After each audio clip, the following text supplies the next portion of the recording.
Buen día. A continuación tenemos el gusto de presentar el desarrollo de la guía número 1, en la cual se abordarán temas relacionados con comercio internacional en el marco de los contenidos programados para la unidad de estudio Entorno Económico. Nuestro equipo de trabajo está conformado por Juan Pablo Hernández, Carlos Andrés Buitrago, Andrés Rodríguez y quien les habla, Francillane Cuervo Díaz.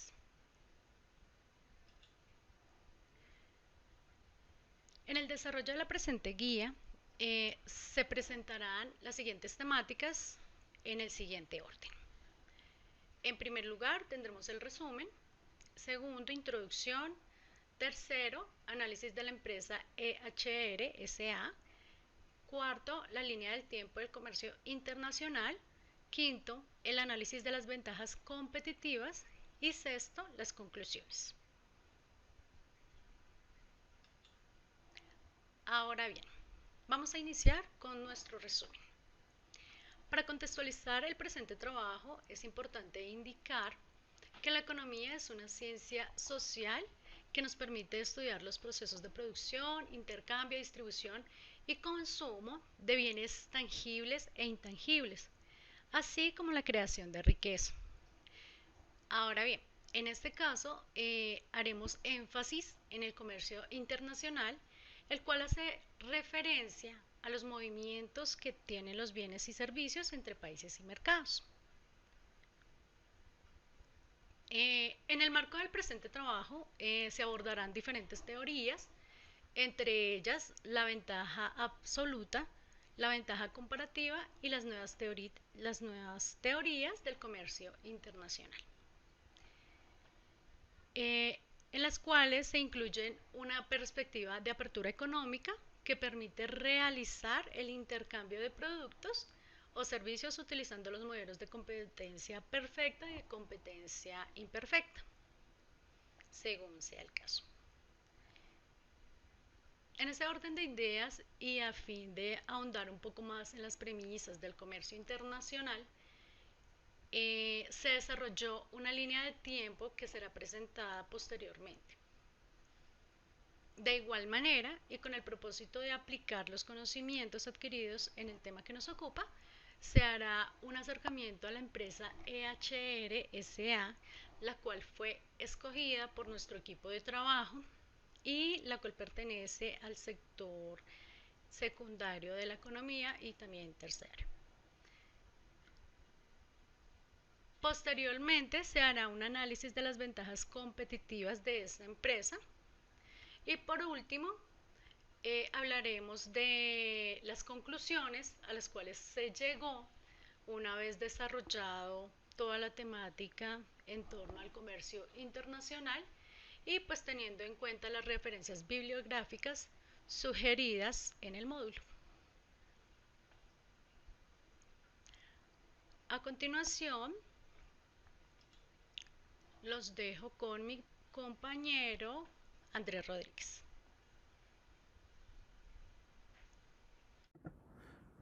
Durante esta guía se presentarán elementos básicos de las teorías del comercio internacional, tales como la ventaja comparativa y la absoluta.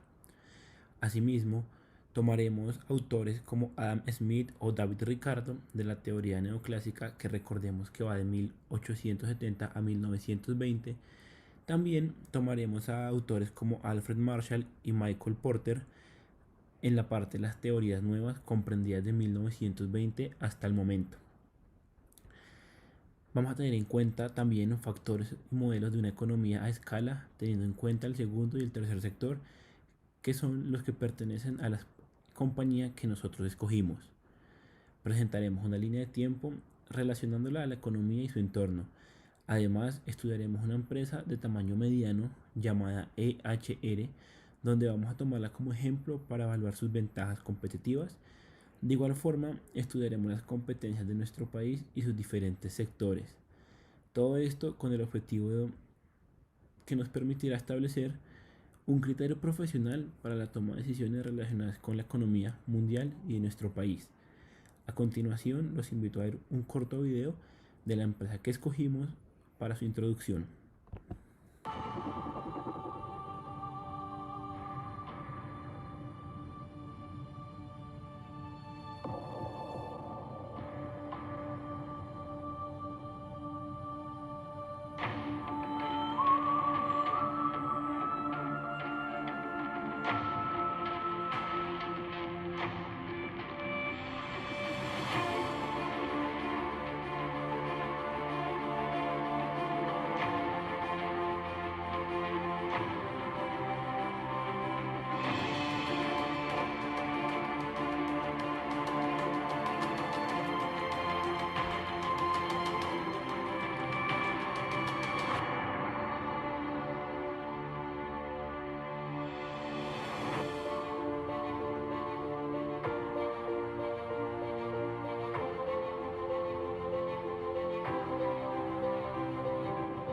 esforzamos para que nuestro método de instalación cumpla todas las normas NSR10.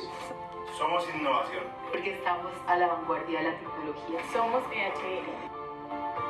Porque consolidamos el país como potencia en seguridad y protección contra incendios. Somos el ejemplo de una empresa colombiana con capacidad tecnológica e innovadora. Porque desde 1988 nos hemos dedicado a consolidar una empresa donde la madurez y la experiencia la aplicamos en cada uno de nuestros procesos. Somos los que creamos espacios. Seguros y responsables. Porque nos gusta la vida.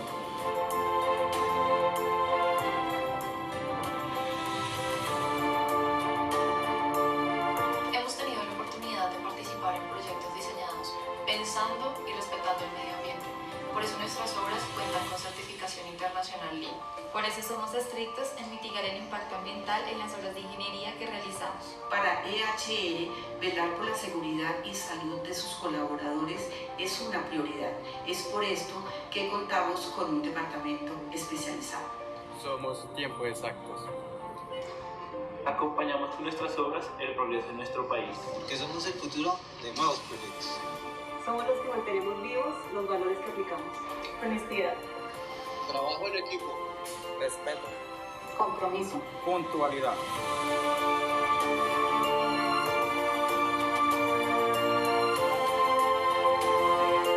En EHR estamos y seguiremos convencidos que la capacitación, el entrenamiento, la formación y el adiestramiento son herramientas claves en el desarrollo de un oficio que irradia conocimiento y demanda profesionales serios y comprometidos con la ingeniería, porque somos EHR. Somos EHR. Somos EHR. Somos EHR. Porque somos EHR. Somos EHR. Somos EHR. Porque somos EHR. Bien, para continuar con el video, les voy a comentar. EHR es una constructora fundada en 1988 por una pareja de ingenieros. Pertenecen al sector secundario y terciario. Al secundario porque se refiere a la producción de bienes y todo lo que produce la industria, o sea, la construcción y manufactura. Pero también estamos enfocados, o está enfocada la compañía, en los servicios no productores o transformadores de bienes materiales. La razón social de la compañía es EHR SA, opera actualmente en Colombia y también a nivel internacional, con presencia en Estados Unidos, en Escocia, en Ecuador y Perú. El objeto social están enfocados en salvar vidas, asegurar la continuidad de su negocio y el medio ambiente por medio de ideas innovadoras y seguras, respetando los tiempos exactos. Hola a todos, en el día de hoy vamos a ver la línea de la economía internacional para la asignatura Entorno Económico de la Universidad EAN. Nuestra línea del tiempo arranca desde 10.000 años antes de Cristo hasta el siglo XXI en la etapa de la globalización. Entonces, a continuación, damos inicio. Y arrancamos con el periodo neolítico 10.000 años antes de Cristo. Se estima que se inició cuando los humanos aprendieron a cultivar y a criar ganado doméstico y a recolectar plantas y frutos. Aquí ellos aprenden a utilizar la piedra como principal herramienta de trabajo y caza. Y aquí es una etapa importante porque los humanos dejan de ser nómadas para convertirse en sedentarios. Después, dentro de este mismo periodo, también se presenta el trueque que comenzó hace unos 10.000 años durante la Revolución Neolítica, cuando la humanidad abandonó su tradicional estilo de vida y empezaron a intercambiar productos y cosas entre las personas y sus comunidades. Gracias a este intercambio fue posible complementar la dieta del ser humano primitivo.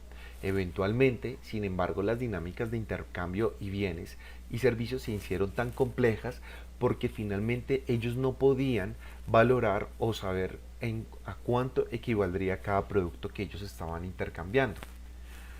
También vamos a analizar dentro de este mismo periodo, 6.000 años antes de Cristo, la línea establece que el origen de trueque, en este caso a nivel internacional, las tribus que allí residían lo usaban como actividad comercial. Posteriormente los fenicios adoptaron el sistema y lo establecieron con personas de otras ciudades. Para los babilonios, en este procedimiento fue por demás interesante, ya que permitía el intercambio de productos como prendas de vestir, especias, alimentos e incluso armas.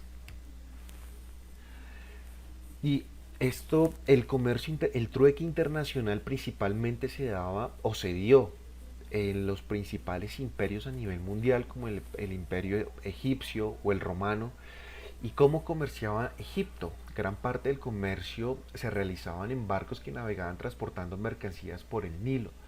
Ellos cultivaban y producían más de lo que necesitaban con respecto al tema, con productos como cerámica, lino, papiro y pescado.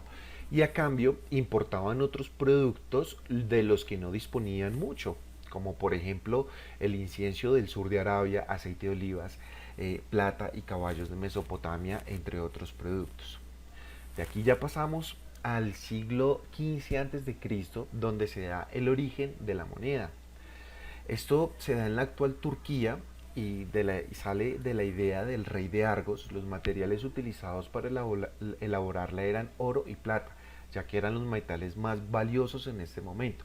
Así se creó un medio más fácil y cómodo para intercambiar productos. Luego la moneda se fue expandiendo por varias regiones hasta incluso comenzar a tener símbolos y dibujos en su cara, como lo ven en este ejemplo en la imagen. De hecho, uno de los primeros a tener en su cara una moneda fue Alejandro Magno. Ya después, como consecuencia de esto, con el tiempo, como las monedas eran tan pesadas y había que transportarlas, era muy complicado su manejo. Así que después se vieron en la necesidad y allí fue cuando se crearon los primeros billetes. Después, con el tiempo, en el siglo IX al siglo XV pasamos al sistema feudal. Se le denomina feudalismo a la forma especial que adquirió la organización social de los países europeos durante la Edad Media, que consistió en la aparición de dos grandes clases, los señores y los vasallos. Características importantes de esto, como lo pueden ver en esta pirámide o en este gráfico, se empezaron a categorizar los niveles sociales. Entonces, en la parte superior, en la gráfica, tenemos al rey. En la parte inferior tenemos el alto clero y los cardenales obispos, que la iglesia tomó un importante poder político y religioso en cada una de las regiones. La alta nobleza como príncipes, condes, duques. Después, en el siguiente nivel tenemos, por ejemplo, digamos que la media nobleza, caballeros y nobleza. Después, siguiendo en la parte inferior en orden descendente, teníamos los curas, los frailes y la baja nobleza. En la parte inferior, donde se separaban los privilegios entre los señores y los vasallos, ya teníamos, por ejemplo, los ricos comerciantes, banqueros y dueños de tierras. Después, siguiendo en orden descendente, teníamos los niveles artesanos, profesionales, liberales y labradores. Y en la parte inferior del triángulo teníamos los campesinos, jornaleros, trabajadores y esclavos, ¿no? Como principales características del feudalismo, el poder central desapareció y se fragmentó en los distintos feudos. El señor acaparó, o el rey en este caso, acaparó todas las funciones propias de un estado. La tierra adquirió una enorme importancia económica como principal cambio de esta etapa, y la economía fue de autoconsumo, pues cada feudo consumía única y exclusivamente lo que producía. Y la sociedad fuertemente jerarquizada fue dominada por dos grupos sociales privilegiados, que eran la nobleza y el clero. Aquí continuamos en el siglo XIV con el capitalismo. Surgió por primera vez en su forma inicial mercantil durante el siglo XIV. Era un sistema de comercio desarrollado por los comerciantes italianos que deseaban aumentar sus ganancias vendiendo en otros mercados diferentes a las locales. El capitalismo era un sistema de comercio de bienes fuera del mercado local para poder aumentar las ganancias de los comerciantes. El verdadero origen del capitalismo se dio en las grandes exploraciones del siglo XV y XVI. y esto fue un proceso en el que los marineros de Italia, Portugal y España, más tarde Inglaterra y Países Bajos, abrieron las cortinas al mundo en los primeros pasos del comercio internacional. Continuamos con las rutas comerciales. Principalmente se dio entre el siglo XV y el siglo XVI. Una de las más famosas es la famosa ruta de la seda de China. Esto se dio entre Europa y Asia durante estos siglos y sirvieron para transportar numerosas mercancías, especialmente especias, metales y seda.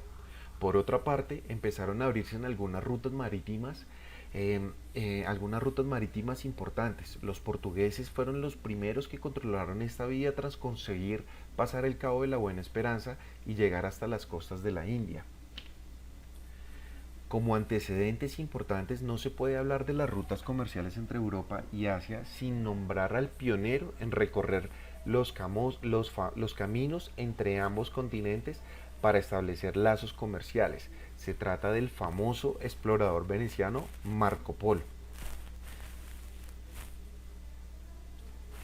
Y ya pasamos al siglo XV hasta el siglo XVIII, donde llegamos al mercantilismo. Esta es una política económica o un conjunto de medidas económicas que dominó el escenario europeo durante los siglos XV hasta el XVIII, cuya principal premisa fue que el Estado debería ejercer un control estricto sobre la industria del comercio, con el interés y la intención de aumentar el poder de la nación, promoviendo un saldo positivo en la balanza de pagos al lograr que las exportaciones superaran el valor de las importaciones. El surgimiento del mercantilismo puede asociarse como un ejemplo importante al descubrimiento de América con Cristóbal Colón en el año de 1492. Después pasamos al siglo XVIII en la Revolución Industrial, una de las revoluciones más importantes de todos los tiempos. Esto a mediados del siglo XVIII hasta 1870, con la Primera Guerra Mundial, se dio esta época de la Revolución Industrial. Aunque el primer periodo comprende un fenómeno primordialmente británico, donde fue su origen, su éxito se propagó rápidamente por todo el continente europeo. A mediados de este siglo, la economía del antiguo régimen, siendo fundamentalmente agrícola y la producción de bienes y consumos artesanal, el trabajo artesanal apenas se había variado desde la Baja Edad Media, mientras que la agricultura, y cuyos rudimentarios métodos no habían evolucionado, este es un dato muy importante, en los últimos 1500 años. O sea, fue una revolución que realmente partió la historia de la humanidad en un antes y un después. Pero en las décadas siguientes, la aplicación de una serie de técnicas durante esta revolución industrial sustituyeron el trabajo manual por la máquina y la energía humana y animal por la animada a través de las máquinas de vapor. Esto aumentó considerablemente la capacidad de obtención y transformación de materias primas y de fabricación de toda clase de productos. Se implantó un nuevo sistema de producción durante esta revolución, con lo cual hubo grandes flujos migratorios de personas del campo a la ciudad, y con ello también consecuencias muy nefastas y muy negativas como la explotación laboral. Continuamos ya dentro de otra grande paso de la humanidad, es la globalización del siglo XXI. Ese es un proceso histórico donde se realiza una integración mundial entre los ámbitos económicos, políticos, tecnológicos, sociales y culturales, que ha convertido al mundo en un lugar cada vez más interconectado. La disolución progresiva de fronteras económicas y comunicaciones ha generado una expansión capitalista. Esta, a su vez, ha posibilitado inversiones y transacciones financieras globales orientadas a mercados distantes o emergentes en términos que antiguamente resultaban muy difíciles y altamente costosos o inviables. El proceso de esta globalización del siglo XXI ha modificado la forma en que interactúan los países y los sujetos, ha generado un gran impacto en aspectos económicos, principalmente en el comercio internacional, también como políticos y otros relevantes como los derechos humanos, así como un mayor acceso a la educación y a la tecnología como en el día de hoy. La globalización del siglo XXI podemos destacar como las causas más inmediatas en mencionar, por ejemplo, son los cambios en la geopolítica internacional del siglo XX, el fin de la Guerra Fría, la consolidación del modelo capitalista, la necesidad de ampliar mercados económicos y la revolución en materias de telecomunicaciones e informática. También tenemos la liberación de los mercados capitalistas. Y las características más importantes de la globalización en este caso son las siguientes: un fenómeno planetario, es decir, se manifiesta en todo el mundo, es universal, pues abarca todos los aspectos de la vida humana y social, es desigual y asimétrica, ya que repercute de formas muy diferentes según el nivel de desarrollo de cada país y su cuota de participación en el poder mundial. Aquí hablamos ya de las grandes potencias y de los países tercermundistas y sobre todo también países emergentes y demás. Depende de la conectividad y de las telecomunicaciones, muy importante, aquí juega un papel supremamente trascendental y relevante el comercio internacional, y globaliza las mercancías y favorece la uniformidad del consumismo. Esto quiere decir que tenemos la oportunidad ya de probar y no tener barreras para probar y consumir productos y servicios a nivel mundial, de todo el mundo, y conforma un modelo financiero a nivel mundial. Para dar un ejemplo, aquí podemos hablar sobre la principal divisa y la más importante para las negociaciones a nivel internacional, como es el dólar. Así que ya terminamos con esta línea de la economía internacional. Esperamos que haya sido de su agrado y les agradecemos por su atención. Muchas gracias.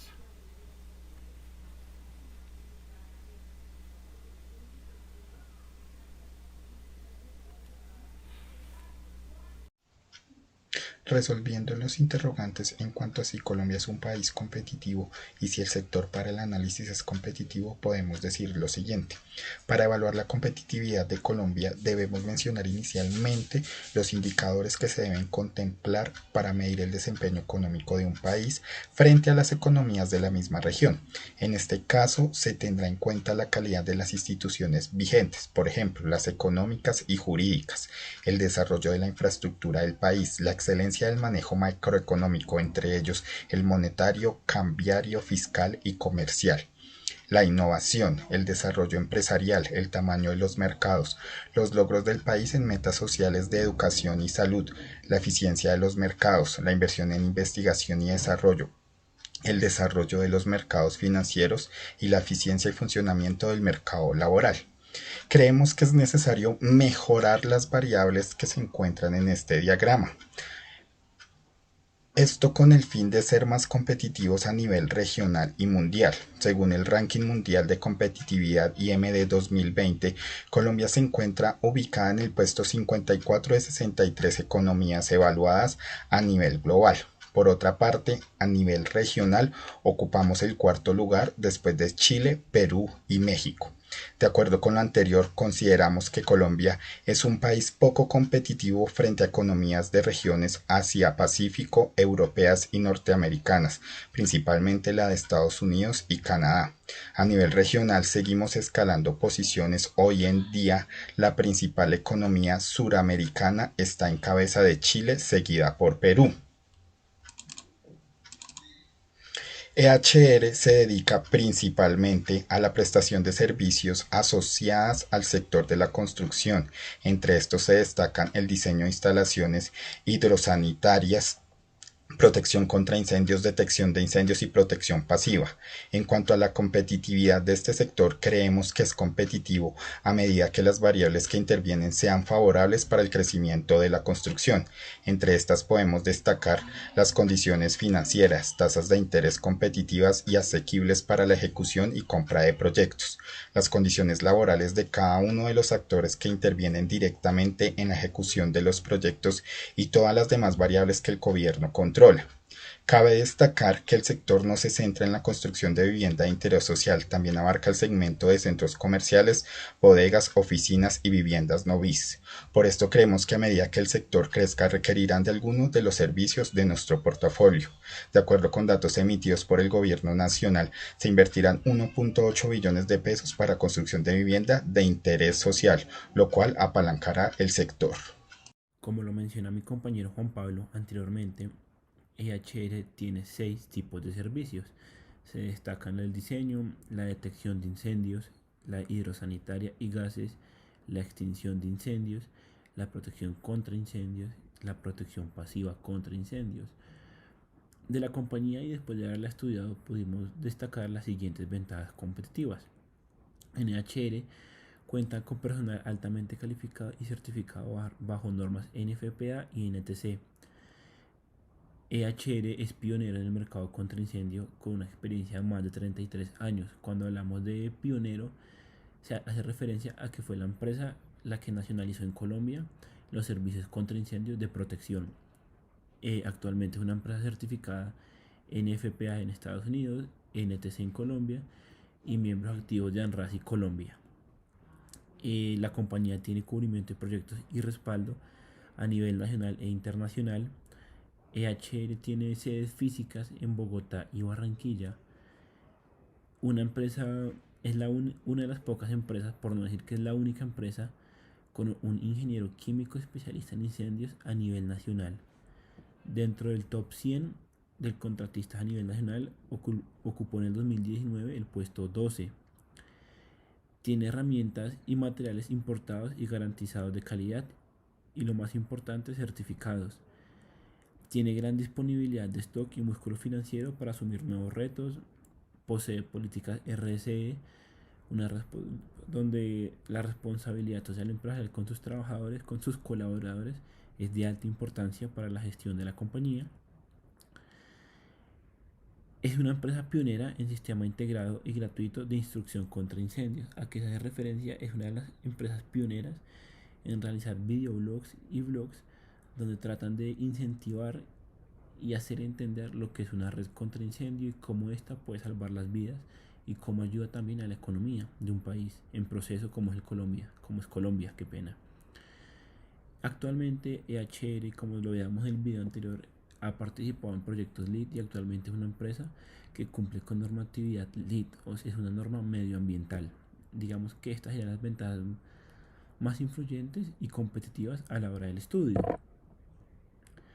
Bien, cuando nos preguntan si la empresa es competitiva, podemos decir que sí, es una empresa realmente competitiva, pero no se basa simplemente en decir sí.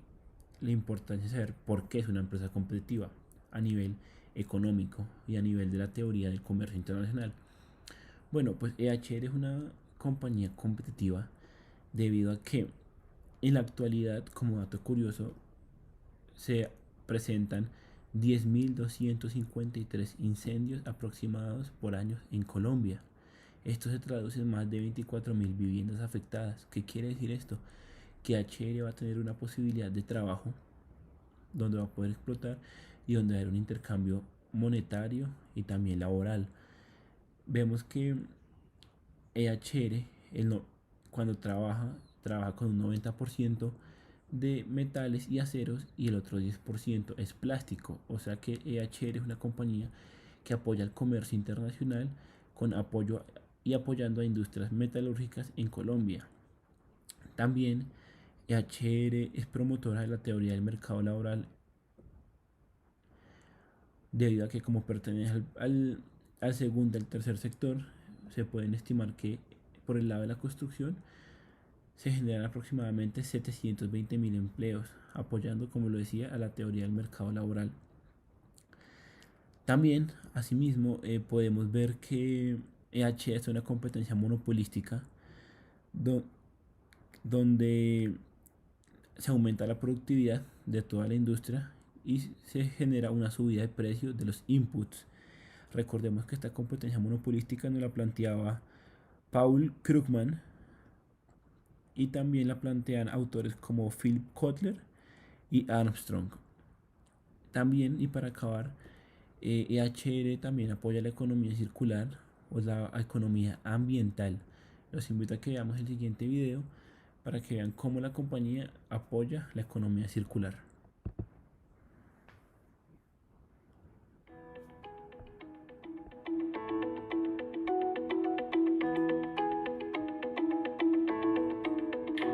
El modelo económico actual, en el cual se pretende extraer, producir, consumir, desperdiciar y potenciar un consumo a corto plazo, tiene una huella ecológica que no es sostenible. Lo anterior, ya que la demanda anual de recursos naturales de la población mundial es mayor a lo que puede producir la Tierra a lo largo de un año.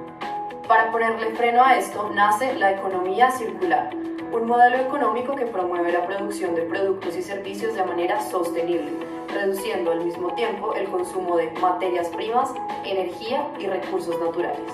La economía circular también pretende eliminar todos los residuos del sistema desde el diseño, aprovechando al máximo todos los recursos y utilizando los conceptos de reducir, reutilizar, reciclar y reparar. La economía circular supone una mejora común tanto para las empresas como para los consumidores. Las empresas que están poniendo en práctica este sistema se están dando cuenta que es mucho más rentable reutilizar recursos que crearlos desde ceros. Como consecuencia, los precios de producción se reducen de manera que los precios de venta también se ven rebajados, beneficiando al consumidor no solo en lo económico, sino en lo social y en lo medioambiental, generando así sostenibilidad. Los principios más importantes de la economía circular son, primero, los residuos se convierten en recursos, ya que todo el material biodegradable regresa a la naturaleza y el que no es biodegradable se reutiliza. 2. Se reutilizan muchos residuos o partes de ellos que antes de ser desechados pueden funcionar para la elaboración de nuevos productos. A continuación les mostraremos algunas de las ventajas económicas, sociales y medioambientales de la economía circular. Primero, aparición de nuevos modelos de negocios y de servicios. Segundo, ahorros en costos de materiales y en costos de producción. Tercero, creación de oportunidades laborales. Cuarto, mayor competitividad y sostenibilidad. 5. Mayor eficiencia y productividad. 6. Creación de valor. 7. Reducción en las emisiones globales y en la generación de residuos. 8. Reducción al impacto ambiental debido a los procesos extractivos de materias primas. El modelo de economía circular debe implementarse de manera urgente en el sector de la construcción, ya que es uno de los sectores con mayor producción de desperdicios y el mayor consumidor de recursos. En ingeniería contra incendios, el concepto de reducir, reciclar, reutilizar y reparar no siempre se puede aplicar de manera directa debido a las reglamentaciones y niveles de calidad exigidos. Sin embargo, empresas que manufacturan productos de protección contra incendios han empezado a promover ciclos cerrados, donde se hacen cargo de los desperdicios generados y diseñan productos con una larga vida mediante la promoción del mantenimiento. No solo se han centrado en los materiales de producción, también en el desmontaje. Para facilitar este proceso, se ha incrementado el uso de construcciones modulares, que sean fáciles de desmontar y permitan cambios en los espacios sin tener que desecharlos. Por otro lado, buscando reducir la velocidad de esparcimiento del incendio, en los años 80 se empezó a regular los componentes usados para la manufactura de muebles. Debido a las regulaciones impuestas, se introdujo los químicos retardantes de llama en la mayoría de los muebles. Para esta fecha se usaban los retardantes bromados. No obstante, investigaciones futuras han demostrado que este tipo de químicos es altamente neurotóxico, por lo que han sido restringidos. A pesar de los esfuerzos, aún existen muchos elementos químicos utilizados como retardantes o extinguidores. El uso de estos químicos tóxicos no solo aumenta el peligro al que se exponen los bomberos y las personas ante un incendio, sino también hace imposible el cierre del ciclo de la economía circular. Por este motivo, buena parte de la investigación existente busca alternativas que ayuden a retardar los incendios, pero que no presenten una alta toxicidad. Para mayor información visita www.ehr.com.co y sigue nuestras redes sociales. International trade has been approached throughout history from different perspectives. However, its purpose remains the same: exchange or barter, as it was called in ancient times. This is fundamental for the development of economies worldwide. Additionally, if approached from the point of view of David Ricardo, comparative advantage can benefit not only industries and companies, but also the welfare of consumers, who can enjoy not only the goods and services produced domestically, but those that are produced abroad. From the perspective of the factor proportion model, or HOS model, it is proposed that specialization must be partial and the same country can produce several goods. It is considered that the production of factors are relative, which implies that the countries are not absolutely scarce or abundant in all factors. Hence, countries will be able to export the factor in which they are abundant and import those in which they are scarce. As a result of this interrelation, the internal distribution of income in a country will be affected.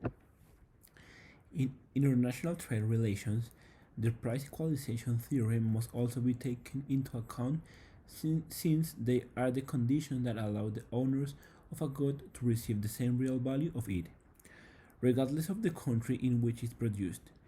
In addition to the well, it must be produced with the same characteristic in both nations. The new theories of international trade includes a perspective of economic openness that allows the exchange of products from different industries, interindustrial, or the exchange of the products in the same industry, intra-industrial, showing that in the external economies of scale, it is possible to use the model of the perfect competition.